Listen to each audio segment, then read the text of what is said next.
The Danish Academy of Technical Sciences is a classical engineering academy, meaning that it's more than an academic community. It's a community of 650 elected members that go across academia and the private sector and encompasses scientists as well as executives. This puts the academy in a unique position for performing studies and analysis of issues for the society and how technology can improve the society and the wealth and welfare in society. The academy works by making analysis, making reports, recommendations to politics, to politicians and to companies. And over the last couple of years, the academy has worked very much in sustainability issues and have, for example, worked on projects shown here.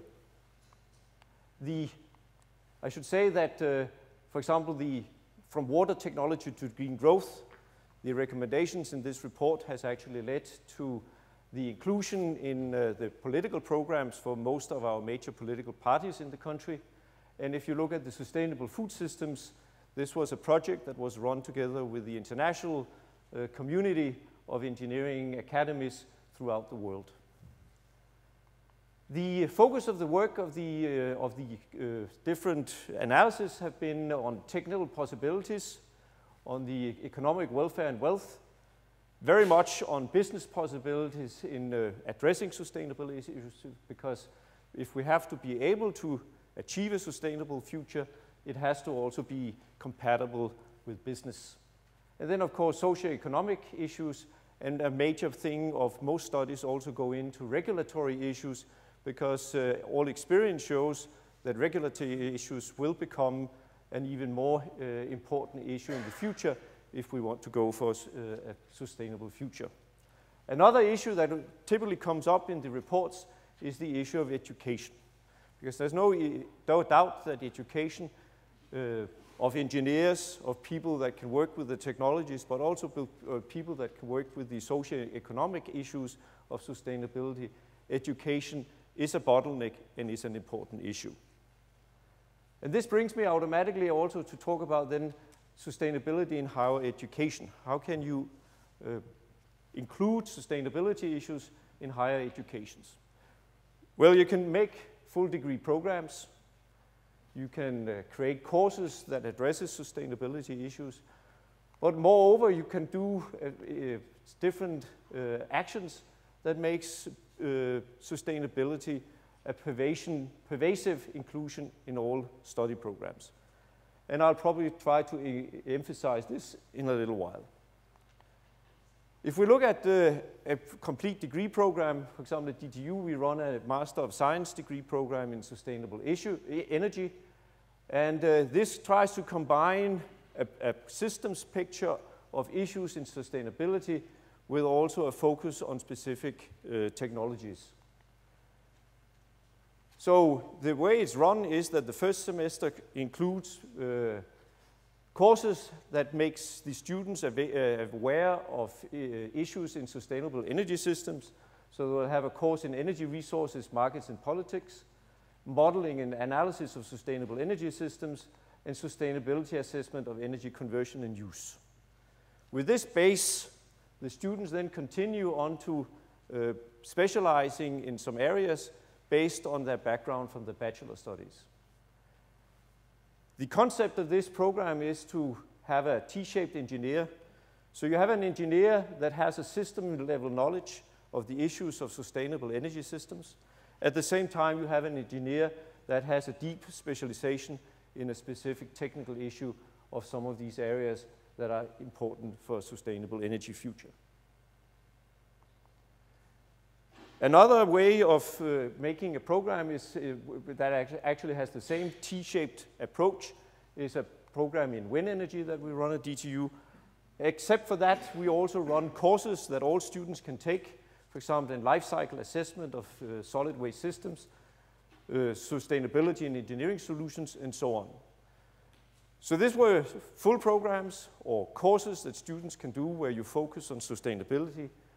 But one thing that is important for us at DTU, and I think important for all educational systems, of course also universities and especially technical universities, is that all engineers should have a perception of sustainability issues. It should be a mindset of the engineer of the future. And the way that you can do this is, for example, there's many ways of trying to approach this. The way that we've tried to do it at DTU is that we have created a competition or a student conference that we call Grønt Dyst. We actually use the same name in English just because we're an international university. The Grønt Dyst is actually much more than a conference and a competition. It's a 12-month period where students will work with teachers in courses and in extracurricular activities, preparing projects, coming up with solutions to sustainability issues, with the purpose of trying to present this at the student conference and maybe win a prize. But the process is a long one. You go into, a student takes issues up in courses, may actually design their own special courses where they prepare and actually work with their ideas. So the whole concept is definitely also an example of corporate entrepreneurship. We're trying to use our teachers and our students to come up with ideas not only on solving issues in sustainability, but also in ways to include sustainability issues in the education. So it's a way of looking at our students also as an enormous asset for our education and research. We make the students inclusive in actually how to plan the future educational system at DTU. It's also an approach to try to trigger the entrepreneurial gene of the students, to challenge them, to challenge their boldness so that they can come up with ideas of how to solve engineering problems of the future. And there's no doubt about it that our students have the power to change the world. They want to look at these problems, and we have a unique possibility at the moment with the energy of our students actually to make them inclusive in a corporate entrepreneurship issue, like coming up with new ways of teaching, but also new solutions to engineering problems. So it's very much the approach is to release the energy of the students. We know that the energy of the faculty is of course always there. Here we try to make something more, so to release the energy of the students within the framework of our education and research.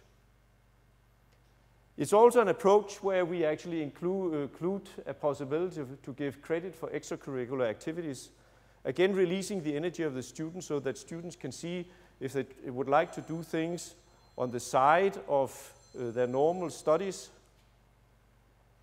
We can actually give them credit for that, so that, for example, if they enter into venture cup type activities, working with industries on specific projects that may not be part of their curricula, they can still get credit, and in that way we release the energy of the students.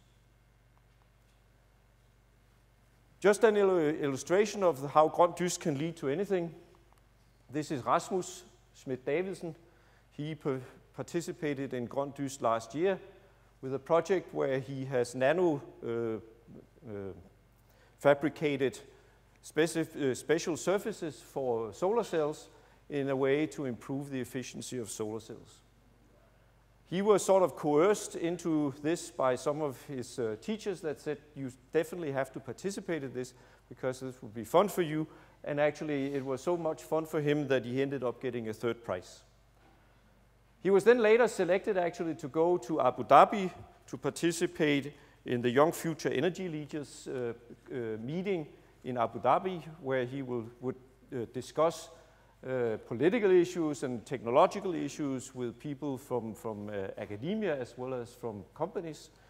And after this, he hooked up with a student from KTH in Stockholm so that he could continue to the Clean Tech Challenge competition at the London Business School this spring, and coming out as the winner of that.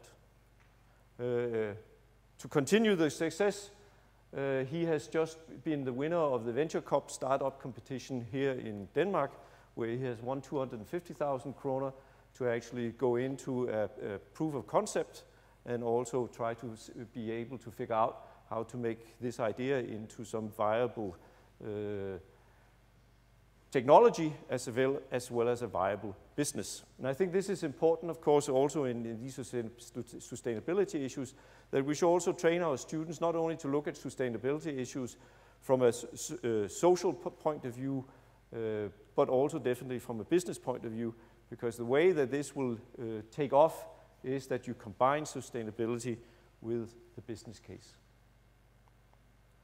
Just to the message from Rasmus after participating in all this is that if you take the jump and participate in an issue like, or an activity like Grøn Dyst, there might be a chance that you achieve something big, and I think he's surprised how far he's been able to make it. But there's also the message that if you decline to participate, that you are absolutely sure that these things will not happen. With these examples, I would say that Grøn Dyst is an example of trying to be able to teach boldness. And I think there's been many discussions at conferences like this.